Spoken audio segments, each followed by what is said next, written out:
Friends, मैं दीपक कुमार मिश्रा आप सभी का बहुत बहुत स्वागत करता हूं अपने चैनल पे। आज हम लोग देखने वाले हैं वीकली करंट अफेयर्स और वीकली करंट अफेयर्स में आज हम लोग देखेंगे 11 जून से 11 जून से आपका जो होगा 19 जून का सारा करंट अफेयर्स 2026 का सारा इंपॉर्टेंट करंट अफेयर्स देखेंगे।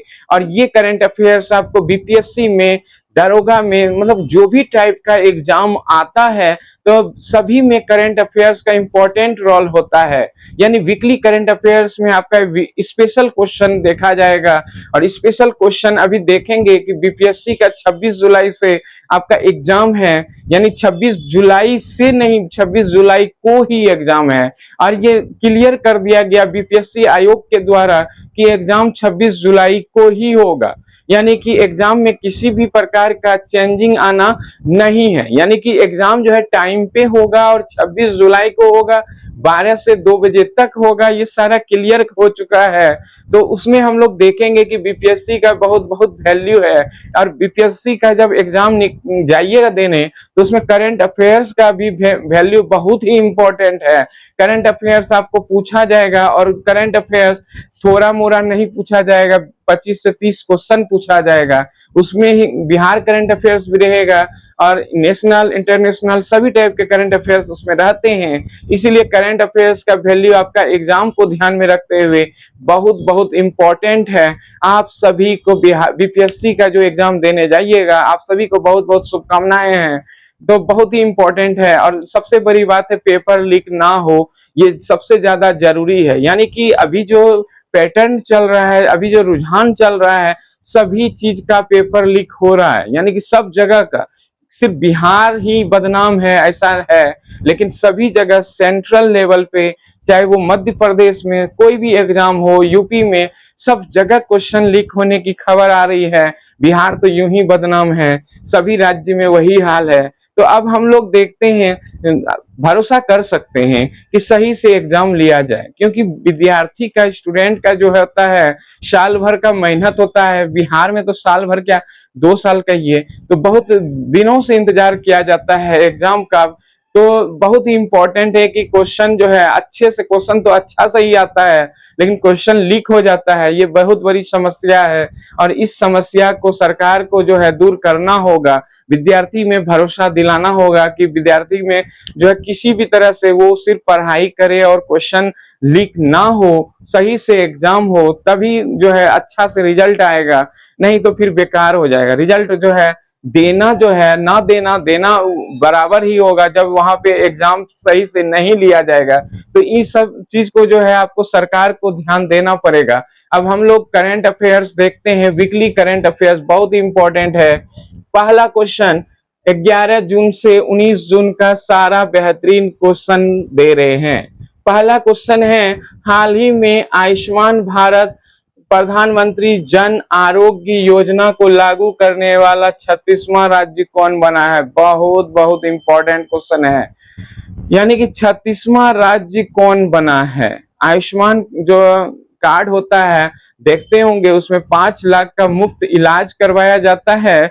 तो ये कार्ड जो है अभी तक जो है आयुष्मान कार्ड को, जब तक तृणमूल कांग्रेस की सरकार थी, यानी ममता बनर्जी की सरकार थी, तो उस समय तक ये लागू होने, बोला कि हम जो है अपने यहाँ लागू होने नहीं देंगे। सही बात है, विपक्ष है, लेकिन विपक्ष जो है जनता के हित के साथ खिलवाड़ नहीं करना चाहिए। कितना भी आप विपक्ष में हैं, फिर भी जनता के हित जो सही है उसको आपको लागू करवाना चाहिए। तो लेकिन नहीं करवाई। ममता बनर्जी ने ममता बनर्जी बोल रही थी कि हम यहाँ लागू होने नहीं देंगे। तो सही बात है, नहीं होने दीजिएगा। तो सरकार आपका चेंज है। और अब जो है पश्चिम बंगाल के नए मुख्यमंत्री जो बने हैं, शुवेंदु अधिकारी बने हैं। ये 9वां मुख्यमंत्री हैं। तो 9वां मुख्यमंत्री हैं ये वेस्ट बंगाल के। सबसे ज्यादा, अगर वेस्ट बंगाल में सबसे ज्यादा कार्यकाल, सबसे ज्यादा समय तक अगर कोई मुख्यमंत्री बना है तो वो ज्योति बसु बना है। यानी ज्योति बसु बना है और ये सीपीएम से थे। इन्होंने जो है सबसे ज्यादा बंगाल में मुख्यमंत्री के तौर पे काम करने का इनको मौका मिला है। सीपीएम से। तो अभी जो है शुभेंदु अधिकारी हैं, बीच में ममता बनर्जी बनी थी, बीच में तो बुद्धदेव भी थे, उसके बाद ममता बनर्जी बनी, उसके बाद फिर से पहली बार बीजेपी की सरकार वहां पे बनी है। आशा लोगों का लगा हुआ है कि कुछ अच्छे काम होंगे। अब क्या अच्छा काम होगा वो तो बात की बात है, लेकिन सरकार जो है शुभेंदु अधिकारी का वहां बना है, तो बहुत इंपॉर्टेंट है। पश्चिम बंगाल से रिलेटेड कुछ और इम्पोर्टेंट सुनिए। तो पश्चिम बंगाल का जो है राज्यपाल जो है, पश्चिम बंगाल की राजधानी है कोलकाता, राज्यपाल हैं आर.एन. रवि, जो चेंज हुए थे, आनंद वी बोस के जगह पे बने थे आर.एन. रवि, चुनाव से पहले बनाए गए थे। तो आर.एन. रवि है वहां के राज्यपाल। वहां के मुख्यमंत्री हैं शुभेंदु अधिकारी। और पश्चिम बंगाल के बारे में हम लोग जानते हैं कि पश्चिम बंगाल जो है सबसे ज्यादा चावल का उत्पादन करने वाला राज्य बन गया है। यानी पश्चिम बंगाल ने यूपी को पीछे छोड़ दिया है चावल के उत्पादन करने में। जबकि प्रति हेक्टेयर का बात अगर किया जाए तो पंजाब अभी भी आगे है, चाहे वो चावल में हो चाहे वो गेहूं में हो। यानी प्रति हेक्टेयर के दृष्टि से पंजाब जो है सबसे आगे है, यानी कि प्रति हेक्टेयर में। लेकिन ओवरऑल में अभी जो है कौन आगे हो गया? पश्चिम बंगाल सबसे आगे निकल गया यूपी को पीछे छोड़ के। बहुत बहुत इंपॉर्टेंट है पश्चिम बंगाल। और भी चीज जो है यहाँ पे होने जा रहा है, यहाँ पे जो है इस बार योगा डे भी मनाया गया था। यहाँ पे ही योगा डे भी मनाया गया था। 2026 का योगा डे जो मनाया गया था, ऐसे तो पूरे विश्व में मनाया जाता है, लेकिन इस बार का जो योगा डे जो है पश्चिम बंगाल में ही मनाया गया था। और भारत के जो प्रधानमंत्री हैं नरेंद्र मोदी, वो भी यहाँ पे आए थे योगा दिवस मनाने के लिए। बहुत बहुत इंपॉर्टेंट है। अब नेक्स्ट आते हैं, इसके अलावा भी एक और चीज यहाँ पे खुलने वाली है। दही दही का जो है उत्पादन करने वाला सबसे बड़ा प्लांट यहाँ ही स्थापित की जाएगी। यानी कि दही, जो दूध दही होता है, यानी दही का सर्वाधिक उत्पादन, तो मतलब प्लांट उसका स्थापित होगा। दही के उत्पादन के लिए जो प्लांट स्थापित होंगे ये पश्चिम बंगाल में होंगे सबसे बड़ा। अब दूसरा देखते हैं, हाल ही में सैफ महिला, वेरी वेरी इंपॉर्टेंट क्वेश्चन है, सैफ महिला चैंपियनशिप 2026 का खिताब किसने जीता है? ये भी इंपॉर्टेंट क्वेश्चन है। सैफ महिला, यानी सैफ का मतलब होता है क्या? South Asian football federation. Saif का मतलब होता है साउथ एशियन फुटबॉल फेडरेशन। और ये महिला वाला जो फुटबॉल फेडरेशन है, इसमें जो इस बार जीती है तो वो भारतीय टीम जीती है। यानी कि बहुत बहुत इंपॉर्टेंट क्वेश्चन है। हाल ही में सैफ महिला चैंपियनशिप 2026 का खिताब किसने जीता, यानी कि किस महिला टीम ने जीता है? तो ये भारतीय महिला टीम ने अभी हाल ही में जीती है, और ये बांग्लादेश को हरा के जीती है। बहुत बहुत इंपॉर्टेंट है। और भारत के बारे में बहुत कुछ इंपॉर्टेंट है, अपना देश है तो भारत के बारे में बहुत कुछ इंपॉर्टेंट है जिसको हम लोग देखते हैं। भारत के बारे में हम लोग जानते हैं कि भारत जो है अभी वर्तमान समय में दूध के उत्पादन में, गन्ना के उत्पादन में, मखाना के उत्पादन में, ये सारे जगह आपका भारत जो है नंबर 1 पे है। इसके अलावा जो हम लोग देखते हैं, हेनले पासपोर्ट इंडेक्स में भी भारत का रैंक सुधर रहा है। यानी फरवरी 2026 के अनुसार जो ताजा रैंकिंग है उसके अनुसार भारत का हेनले पासपोर्ट इंडेक्स में 75 रैंक आ गया है। जबकि दिसंबर में भारत का रैंक कितना था? 85। तो इसमें सुधार आया है। हेनले पासपोर्ट इंडेक्स में भारत के रैंक जो है बहुत ज्यादा, 10 जो रैंकिंग है उसमें सुधार आया है। तो ये सब तो सुधार आया ही आया है, लेकिन एक जगह भारत बिगड़ रहे हैं, मतलब पिछड़ रहे हैं। तो भारत किसमें पिछड़ रहे हैं? तो ये भारत जो है अंतर्राष्ट्रीय प्रेस जो मीडिया से संबंधित है, प्रेस रैंकिंग में, उसमें भारत का स्थान पीछे चला गया है। पहले 151 था, इस बार 157 चला गया। तो ये बहुत ही निराशाजनक है। यानी कि भारतीय प्रेस मीडिया को जो है निष्पक्ष होना पड़ेगा, निष्पक्ष होकर न्यूज देना पड़ेगा। जबकि इसमें रैंकिंग फर्स्ट जो है वो नॉर्वे का है। नॉर्वे का भारतीय प्रेस, अंतर्राष्ट्रीय प्रेस मीडिया में पहला रैंक है, और भारत का 157। तो रैंक बहुत पीछे जा रहे हैं, ये चिंताजनक है। तो इसमें सुधार लाने की बहुत बहुत जरूरत है, थोड़ा नहीं बहुत जरूरत। अब है नेक्स्ट आते हैं, हाल ही में जारी सिपरी रिपोर्ट के अनुसार भारत में परमाणु हथियार की कुल संख्या कितनी हो गई है? सिपरी जो है ये सिपरी जो है ये है Stockholm international peace and research institute. यानी कि इसका जो काम है सिपरी का, ये देखते हैं किसके पास कितना हथियार है, किसके पास कितना मिसाइल है, कौन कितना रक्षा में खर्च कर रहे हैं, रक्षा डिफेंस सेक्टर में कौन कितना खर्च कर रहे हैं, ये सारा ब्यौरा सिपरी देते हैं और ये विश्व के सभी देशों का ब्यौरा रखते हैं। तो इसका मतलब है कि ये अभी जो भारत के पास परमाणु हथियार है 190 है, यानी कि भारत में जो परमाणु हथियार की संख्या है 190 है। और पाकिस्तान, हमें हमेशा हम लोग का कंपैरिजन होता है पाकिस्तान से, पड़ोसी से, क्योंकि पाकिस्तान से ही कंपैरिजन करने में हमको खुशी मिलता है। कहने का मतलब है कि चीन से हम कंपैरिजन कर नहीं पा रहे हैं, क्योंकि चीन हमसे बहुत आगे निकल चुका है। यानी कि चीन हमसे बहुत आगे निकल चुका है, पाकिस्तान को पकड़ के रखते हैं। इसीलिए पाकिस्तान का जो हथियार है, परमाणु हथियार की संख्या है 170 है और भारत के पास है 190, यानी कि 20 आगे हैं, 20 आगे हैं अभी भी पाकिस्तान से। ये थोड़ा सा अच्छी बात है, लेकिन हम लोग को कंपैरिजन करना पड़ेगा चीन के साथ, चीन के साथ, क्योंकि जो पहले से डूबा हुआ है उसके साथ हम लोग का कंपैरिजन होना नहीं चाहिए। यानी पाकिस्तान के साथ हम लोग कंपैरिजन क्या करेंगे, हम लोग का कंपैरिजन जब करेंगे, तुलना ही करना है, तो वो चीन के साथ क्यों न किया जाए, जो कि भारत और पाकिस्तान का कंपैरिजन हो, ये भारत और चीन के बीच का कंपैरिजन होना चाहिए। तो बहुत बहुत इंपॉर्टेंट है कि भारत और चीन का, चीन हमसे बहुत आगे है, यानी कि हथियार के मामले में भी चीन बहुत आगे है। और रहा बात रक्षा खर्च, यानी डिफेंस में कौन देश सबसे ज्यादा रक्षा डिफेंस सेक्टर में खर्च किए हैं हाल के दिनों में, तो वो अमेरिका ने सबसे ज्यादा, क्योंकि अमेरिका को इस बार जरूरत भी है।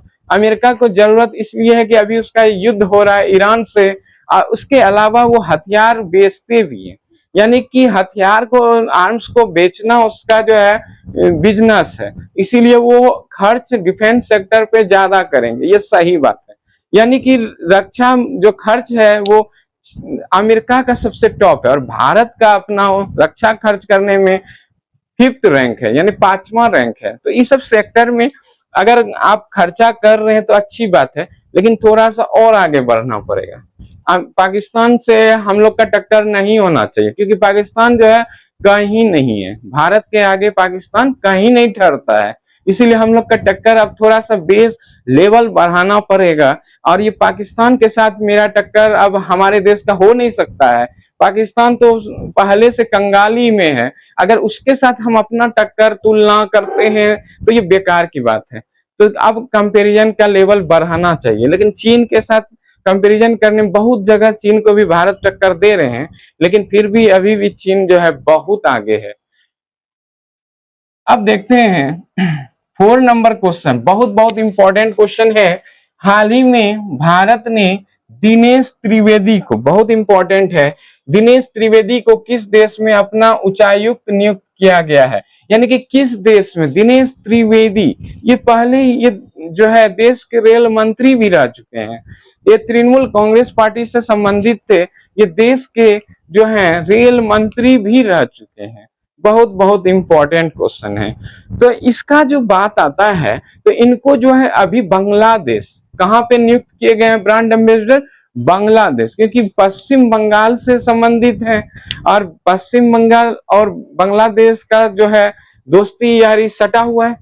तो इसका मतलब है दिनेश त्रिवेदी जो है बहुत ही उपयुक्त कैंडिडेट थे बांग्लादेश के एम्बेसडर बनने में, उच्चायुक्त बनने में, यानी भारत के तरफ से बांग्लादेश में बनाए गए हैं दिनेश त्रिवेदी को उच्चायुक्त, बहुत इंपॉर्टेंट।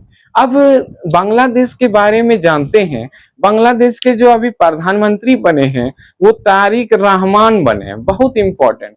तारिक रहमान अभी चुनाव जीते थे और वहां के जो है प्रधानमंत्री बने थे, और बांग्लादेश क्रिकेट टीम के जो क्या कहते हैं अध्यक्ष, बांग्लादेश क्रिकेट बोर्ड के जो अध्यक्ष बने हैं वो तमीम इकबाल बने हैं, पूर्व क्रिकेटर तमीम इकबाल बने हैं। ये भी क्वेश्चन आपका आता है, मतलब आता नहीं आएगा, यानी कि करंट अफेयर्स है और इस टाइप का क्वेश्चन आपको पूछा जाएगा, बहुत इंपॉर्टेंट है। अब बांग्लादेश तो जान ही रहे। नेक्स्ट आते हैं 5th नंबर क्वेश्चन। हाल ही में अच्छा, बांग्लादेश की मुद्रा क्या है, टका, और राजधानी है ढाका। ठीक है। हाल ही में फिफ्थ नंबर क्वेश्चन, हाल ही में किस देश ने अपने फुल टाइम मौसम निगरानी उपग्रह सोलर वन को सक्रिय किया है? बहुत ये भी इंपॉर्टेंट क्वेश्चन है। यानी कि फुल टाइम मौसम का जो निगरानी करेगा कोई सैटेलाइट, तो वो उसका नाम होगा सोलर वन। तो उसको किसने लॉन्च किया है, किसने सक्रिय किया है? तो ये अमेरिका ने किया है। बहुत इंपॉर्टेंट है क्वेश्चन। ये अमेरिका ने अभी सोलर वन उपग्रह को जो है मौसम फुल टाइम, ऐसा नहीं कि 24/7 वाला हाल, यानी कि 24/7 टाइम जो है निगरानी फुल टाइम रहेगा। और ये अमेरिका का रहेगा, अमेरिका करेगा मौसम पे, मौसम निगरानी उपग्रह। वैसे भी अमेरिका बहुत चीजों पे निगरानी करता है। अगर उतना उस पर ध्यान दिया जाएगा तो फिर आगे का कोई भी देश कोई काम नहीं कर पाएगा। यानी कि अमेरिका का आदत ही है, अपना तो आगे बढ़ता ही है लेकिन दूसरे को पीछे बढ़ाने के कोशिश में रहता है। यानी कि अगर कोई देश आगे डेवलप कर रहा है तो उसको नीचा दिखाना अमेरिका का पुराना आदत है। वो हम लोग देख चुके हैं, जापान पे बम गिराना। यानी कि 9 अगस्त 1945 ईस्वी में इन्होंने ही जापान पर बम गिराया था, लिटिल बॉय और फैट मैन। तो ये हम देख चुके हैं अमेरिका का स्थिति, वो क्या कर सकते हैं, किसी को दबाने के लिए वो क्या क्या कर सकते हैं, वो पूरा दुनिया देख रहा है। अब डोनाल्ड ट्रंप अभी जो है 47वें राष्ट्रपति हैं अमेरिका के, अभी बने हैं 45वां भी वही थे, 47वां भी बने हैं। बीच में जो बाइडेन थे जो अमेरिका के सबसे अधिक उम्र के राष्ट्रपति बने थे। वैसे डोनाल्ड ट्रंप का भी उम्र कम नहीं हो रहा है, डोनाल्ड ट्रंप भी जा रहे हैं, लेकिन उस टाइम जब पहली बार जो बाइडेन बने थे तो सबसे जो है उम्र दराज थे, पहली बार ही बने हैं। दोबारा जो बाइडेन अभी चांस नहीं आया है, भगवान ना करे बने, क्योंकि उम्र ज्यादा हो गया है। फिर वो भी क्या करेगा कहना मुश्किल है, क्योंकि डोनाल्ड ट्रंप दोबारा आए हैं तो बहुत कुछ कर रहे हैं जो उनको नहीं करना चाहिए था। वैश्विक जो है स्थिरता को बनाए रखने के लिए अच्छे से काम किया जाना चाहिए। ईरान से लड़ाई करके या किसी अन्य देश से भारत पे दबाव डाल के अमेरिका जो है बहुत कुछ सोचता है कि प्रतिबंध लगा दें, रूस से इसका तेल जो है खरीदना बंद करवा दें भारत का। बेसिकली भारत के बारे में बात कर रहे हैं, तो ये बहुत पॉसिबल ना होने वाला काम कर रहे हैं। यानी कि हमसे सभी कोई तेल बेचे, हथियार ले, तेल खरीदे, हथियार ले, यानी कि जो करना है हमसे करे, अमेरिका यही चाहता है, दूसरे से नहीं ले। अब है 6 नंबर, हाल ही में भारत का सर्वश्रेष्ठ कंटेनर पोर्ट किसे घोषित किया गया? जवाहरलाल नेहरू पोर्ट। बहुत इंपॉर्टेंट है, सर्वश्रेष्ठ कंटेनर पोर्ट जो है किसे घोषित किया गया है? जवाहरलाल नेहरू पोर्ट को। ये भी क्वेश्चन आपका एग्जाम में आएगा। जवाहरलाल नेहरू पोर्ट जो है मुंबई में है और ये इसको सर्वश्रेष्ठ कंटेनर पोर्ट घोषित किया गया है इस बार। यानी सर्वश्रेष्ठ कंटेनर पोर्ट जो है जवाहरलाल नेहरू बंदरगाह को घोषित किया गया। इसका एक और नाम है, इसका एक और नाम है, जवाहरलाल नेहरू बंदरगाह का जो है नाम निहावा शेवा बंदरगाह है। यानी कि ये महाराष्ट्र में है और ये मुंबई बंदरगाह का भार कम करने के लिए निहावा शेवा बंदरगाह यानी कि जवाहरलाल नेहरू बंदरगाह का निर्माण करवाया गया था, ताकि मुंबई बंदरगाह का जो है भार कम हो सके, डिस्ट्रीब्यूट हो सके, यानी कि दोनों जगह से जो है माल का ढुलाई हो सके। कहने का मतलब दोनों जगह से जो है, अब देखिए एक जगह दूसरा चीज है, एक ही जगह अगर पूरा प्रेशर डालिएगा तो वो नहीं काम करेगा ठीक से, लेकिन अगर एक जगह यहाँ भी है एक जगह वहां भी है तो ये डिस्ट्रीब्यूट हो जाएगा।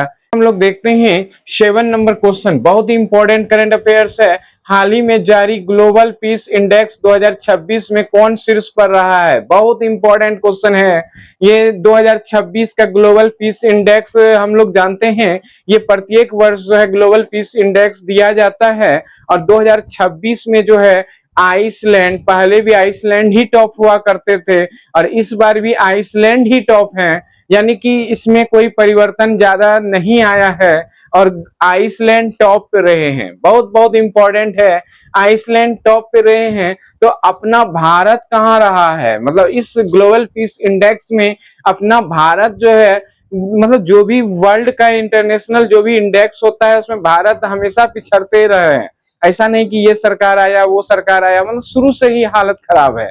यानी कि ग्लोबल पीस इंडेक्स में भारत का रैंक है 127।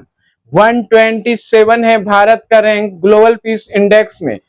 तो हम लोग आइसलैंड तो जान गए कि टॉप पे हैं।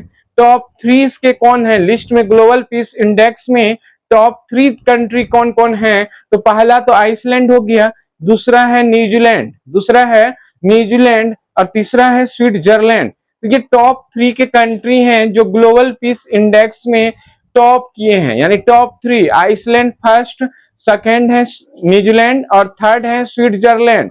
तो सही में तीनों जो है कंट्री टॉप कहलाने लायक हैं, क्योंकि वहां पे शांति बनी रहती है। वो जो है पीस इंडेक्स में हमेशा टॉप करते हैं ये लोग, टॉप 3 2 हमेशा आते रहते हैं। तो आइसलैंड टॉप पे है, लेकिन भारत का रैंकिंग तो समझ ही गए हैं, बहुत ही दयनीय है। 127 है और ये आउट ऑफ 163 में, यानी कि 163 देशों में से भारत का रैंकिंग है 127, बहुत इंपॉर्टेंट है। अब 8 नंबर क्वेश्चन देखते हैं, ये भी एकदम इंपॉर्टेंट क्वेश्चन है। भारत को बहुत जगह पे अपना रैंकिंग सुधारना पड़ेगा। वर्ल्ड लेवल पे जो है कंपटीशन जो हमेशा वो पाकिस्तान के साथ करते हैं, पाकिस्तान के साथ ना करके वो जो है वर्ल्ड के जो टॉप लेवल के कंट्री हैं, जैसे चीन हुए, भारत जो है चीन के साथ कंपेयर अपना कर सकते हैं, अमेरिका के साथ कर सकते हैं, ब्रिटेन, जर्मनी, फ्रांस, जापान, इन लोगों के साथ कंपटीशन हमेशा होना चाहिए, ना कि पाकिस्तान के साथ। पाकिस्तान तो वैसे भी भिखमंगा देश है, भिखारी देश है, तो उनके साथ आपका कंपटीशन कैसे होगा? यानी कि आप हमेशा अपने से ऊपर वाले के साथ कंपटीशन कर सकते हैं। पाकिस्तान एक भिखारी देश पहले से है, तो उनके साथ कंपटीशन होना ही नहीं चाहिए। लेकिन भारत का जो न्यूज चैनल है, इसी कारण से भारत का न्यूज चैनल जो है 157 पे चला गया है, मतलब सबसे गिरा हुआ स्तर है, 157 है हमारे न्यूज चैनल का रैंकिंग। इससे पता चलता है कि वो स्वच्छ पत्रकारिता नहीं कर रही है या कर रहा है। यानी कि भारत को अपनी पत्रकारिता सुधारनी होगी, तभी जाके सब चीज में अच्छा होंगे। जो अच्छाई है उसको अच्छा बोलना पड़ेगा, चाहे वो किसी का भी सरकार रहे, चाहे वो बीजेपी रहे, कांग्रेस रहे, कोई भी सरकार रहे, जो सच्चाई है उसी को बोलना चाहिए, तभी जाके रैंकिंग सुधरेगा। ऐसा नहीं कि इस पार्टी का सरकार है तभी इस पार्टी के पक्ष में बोलेंगे, या फिर दूसरे पार्टी की सरकार है तो दूसरे पार्टी के पक्ष में रहेंगे। ये हमेशा जो है निष्पक्ष रहना पड़ेगा भारतीय प्रेस मीडिया को, तभी जाके रैंकिंग सुधरेगी। नहीं तब ऐसे ही 151 पिछले वर्ष था, इस बार 157 है, अगले वर्ष 168 हो जाएगा, कहना मुश्किल है क्या हो जाएगा।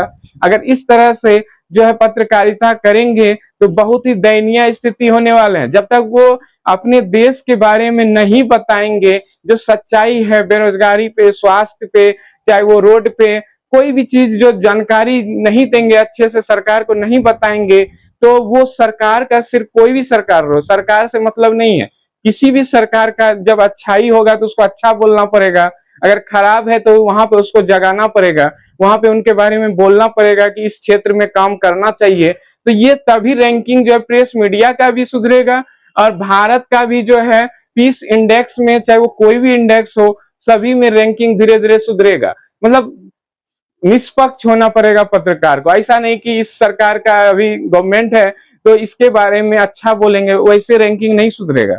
अब आते हैं 8 नंबर क्वेश्चन। सही को सही ही बोलना पड़ेगा, गलत को गलत ही बोलना पड़ेगा, यानी कि प्रेस मीडिया का भूमिका जो है निष्पक्ष होनी चाहिए। ठीक है, नेक्स्ट आते हैं 8 नंबर क्वेश्चन। हाल ही में G7 शिखर सम्मेलन 2026 कहां हुआ है? बहुत बहुत इंपॉर्टेंट क्वेश्चन है। ये 15 जून से 17 जून के बीच हुआ है और ये फ्रांस में हुआ है। और फ्रांस के किस शहर में? एवियन लेस बेंस शहर में। ये फ्रांस के एवियन बेस लेंस शहर में हुआ है अभी हाल ही में 15 जून से 17 जून 2026 में G7 शिखर सम्मेलन। G7 का जब स्थापना हम बात आते हैं तो इनका स्थापना जो है फ्रांस के ही द्वारा किया गया था। शुरुआत में फ्रांस का सहयोग सबसे ज्यादा था G7 कंट्री का स्थापना करने में, और G7 का स्थापना 1975 ईस्वी में किया गया था, 1975 ईस्वी में, यानी कि बहुत इंपॉर्टेंट है। और फ्रांस के बारे में जब बात आते हैं तो फ्रांस के बारे में हम लोग जानते हैं कि फ्रांस के जो राष्ट्रपति हैं कौन है? इनामुल मैक्रो। तो बहुत ही इंपॉर्टेंट क्वेश्चन है। वो फ्रांस के सबसे युवा राष्ट्रपति बने थे। जब वो बने थे, उन्होंने नेपोलियन बोनापार्ट का रिकॉर्ड तोड़ा था। सबसे युवा राष्ट्रपति होने का उनको गौरव हासिल हुआ था। और नेपोलियन बोनापार्ट सबसे पहले जब बने थे उस टाइम, अपने जमाने में, बहुत पुराने जमाने में, तो वो सबसे युवा राष्ट्रपति का रिकॉर्ड बनाए थे। तो ये जब बने थे इनामुल मैक्रो, तो ये जो है इन्होंने रिकॉर्ड तोड़ दिया था। इस बार ये दूसरी बार बने हैं फ्रांस के राष्ट्रपति, पहली बार में ये रिकॉर्ड तोड़े थे। 9 नंबर क्वेश्चन है, हाल ही में वर्ल्ड बैंक ने आगामी वित्त वर्ष 2026-27 के लिए भारत की जीडीपी ग्रोथ रेट कितने प्रतिशत रहने का अनुमान लगाया है।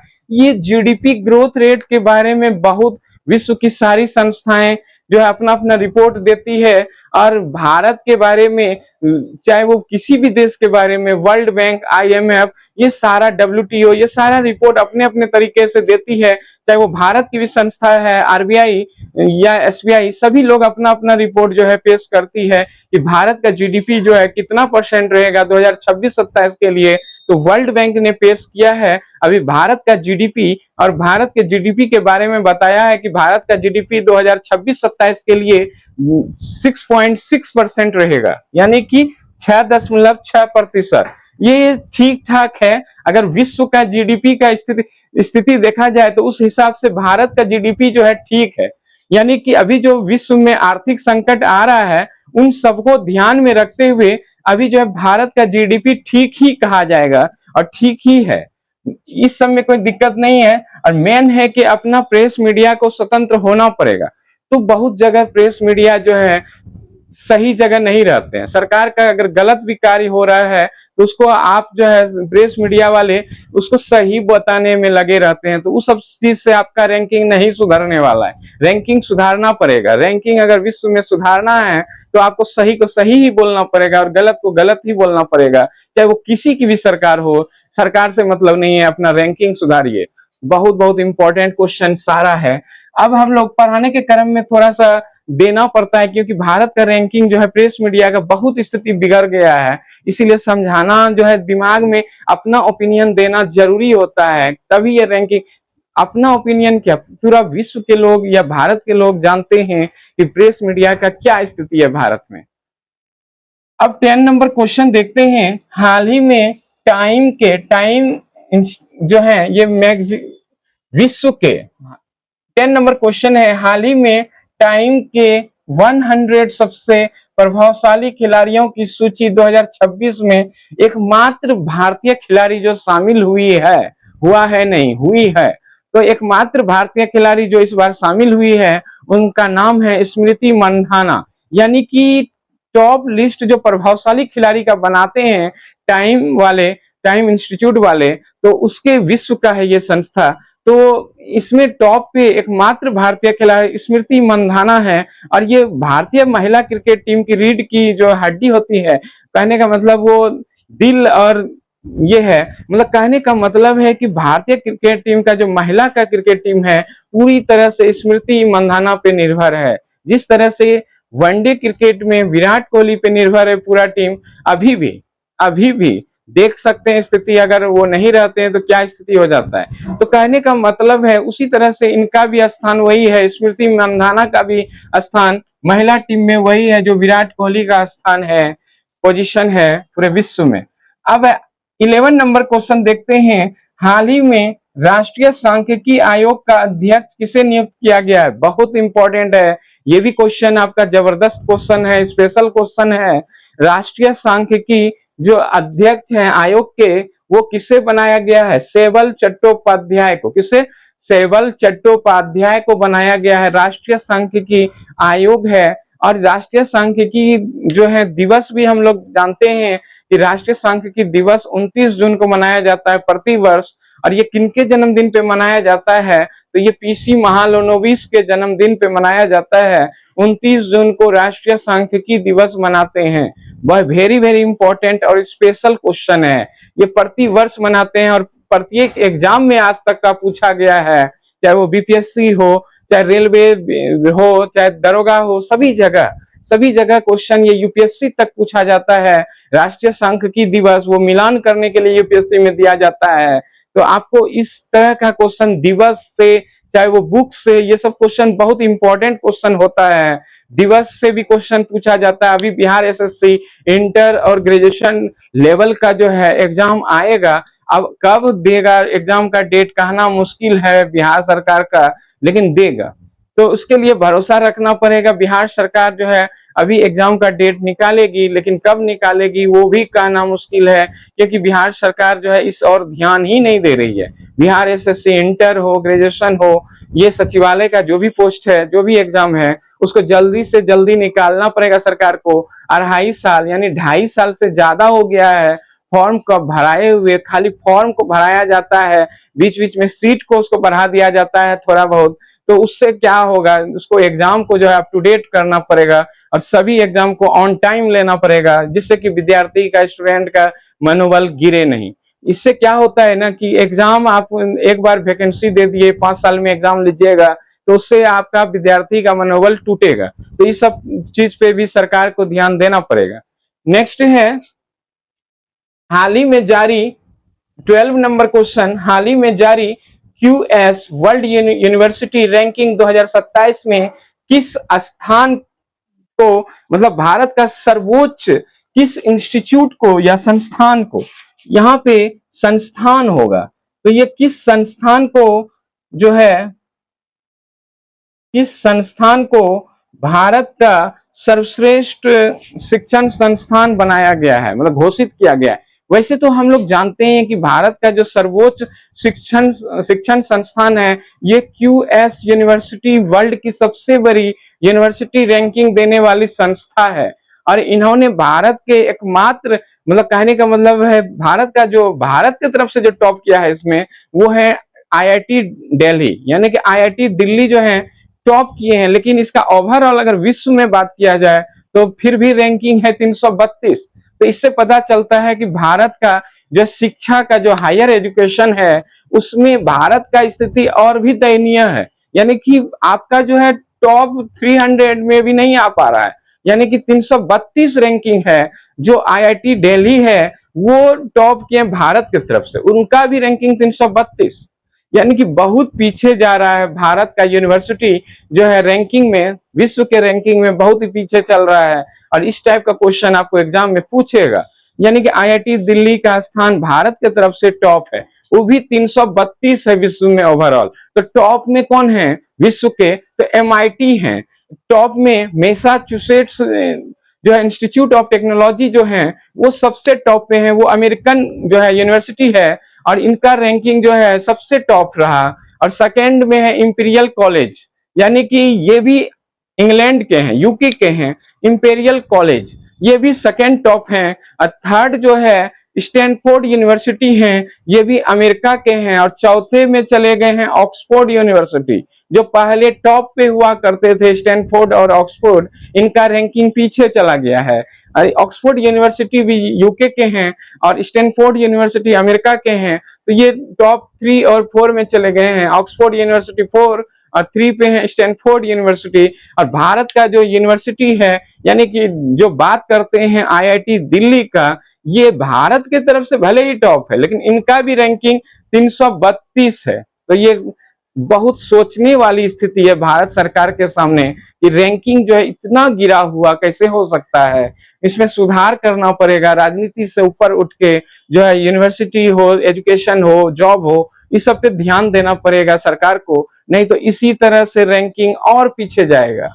तो अब देखते हैं, आज हम लोग देखे करंट अफेयर्स, और करंट अफेयर्स में ही बहुत ही इंपॉर्टेंट और जबरदस्त देखे। हम सरकार का यहाँ पे आलोचना नहीं कर रहे हैं, सरकार का आलोचना नहीं कर रहे हैं, इसमें रैंकिंग ही बता रहा है कि सरकार को इसमें सोचना पड़ेगा।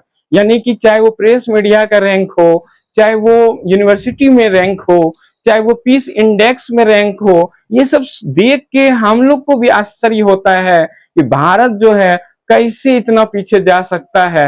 अगर पहले जाता भी था तो रैंक में सुधार करना पड़ेगा। ऐसा नहीं है कि पहले टॉप पे रहते थे, यानी कांग्रेस पार्टी के समय भी टॉप पे नहीं थे और पीछे थे, लेकिन अभी जो है थोड़ा सा उम्मीद जगा हुआ है, तो उसी उम्मीद को जगा के सरकार को आगे बढ़ना होगा।